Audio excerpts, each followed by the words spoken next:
আসসালামু আলাইকুম, সবাই কেমন আছেন? আশা করি সবাই ভালো আছেন। তো অনেকদিন পর আজকে ভয়েস ওভার দিয়ে একটা ভিডিও তৈরি করতেছি। তা দেখুন আমি মাংসগুলো ধুয়ে নিচ্ছি।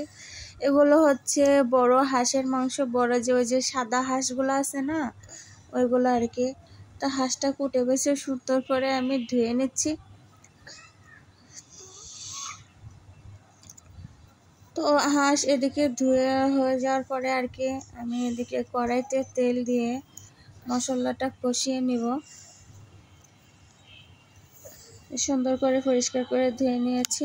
তাই দেখুন আমি শুকনো মরিচ বেটেছি, আদা রসুন বেটেছি, পেঁয়াজ কুচি করেছি। এবার কড়াইতে দিয়ে আমি মশলাগুলো ভালোভাবে কষিয়ে নিব।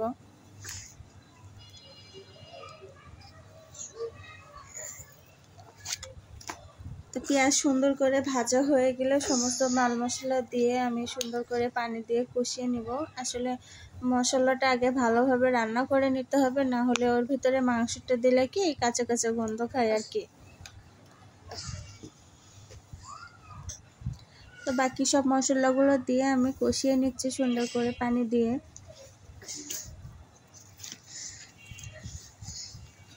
তো দেখুন আমার মশলা কষানো শেষ।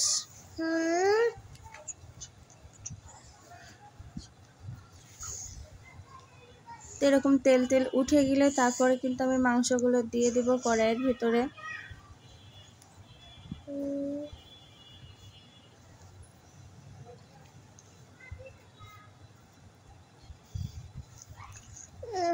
মাংসগুলো দিয়ে ভালোভাবে আমি কষিয়ে নিব।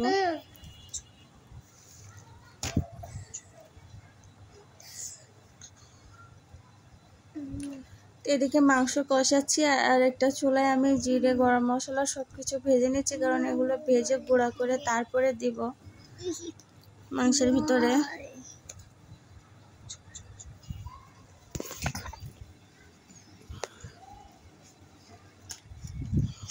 আমার মশলা গুঁড়ো করা শেষ। এদিকে আমি মাংস কিন্তু কষানোর সময় আমি মশলাগুলো দিয়ে দিলাম।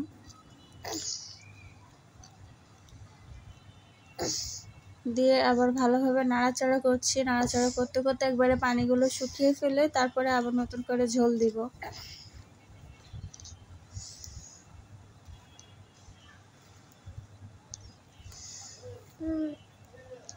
তারপরে দেখুন এখানে কিন্তু আমার প্রায় কষানো শেষ আর কি।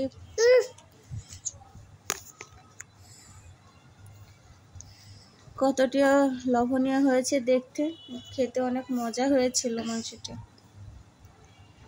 তো কষিয়ে নেড়ে চেড়ে আমি ঝোলটা আরেকটু শুকিয়ে আসলে পানি দিয়ে দিয়েছিলাম, তারপরে ঢাকনা দিয়ে দিয়েছিলাম।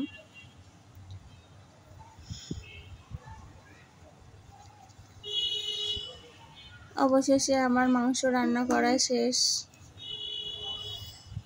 লাল লাল ঝাল ঝাল কষা হাঁসের মাংস আলু দিয়ে,